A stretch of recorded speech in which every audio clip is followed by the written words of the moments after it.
Telehealth is a convenience during normal times, but as you can imagine, it's become a valuable and necessary tool during a crisis like the one we're going through right now. Channel 3's LaTrice Currie has more in this Eye on Health report. Because of the COVID-19 pandemic, there is a growing demand for virtual health visits. But because they're different from traditional appointments, there are some things you should keep in mind to get the most out of your appointment. Virtual appointments are quickly becoming the new normal for doctors as we all make adjustments during this COVID-19 pandemic. I definitely see it continuing to grow for the short term and potentially, indefinitely after this. I don't think this is something that's going to go away in a week or two. While virtual visits are a great way to make sure that patients can receive health care, Dr. Ballard says they can present some challenges. Can I see the problem you're talking about, whether it's a cut or a bug bite or just getting the most of why they're wanting to be seen? To get the most of your visits, doctors suggest you keep these things in mind.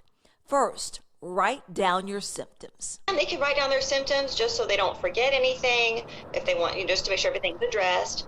And don't forget to write down all your medications. Being organized is important. Next, be patient. It may take time for doctors to get an accurate history. It does take a little bit more time. Some people, you can't just call and, hey, I need an antibiotic, and then hang up the phone. So it does take a little bit more time to figure out what's needed. And finally, try to stay on topic if possible.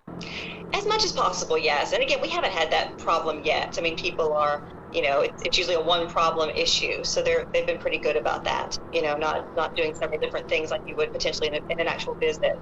While doctors and patients are currently turning to virtual visits, there are some things like ear infections and sore throats that are difficult to diagnose through a computer screen. So it's important to remember, while we can't overwhelm our emergency rooms and those on the front lines, don't ignore serious health issues.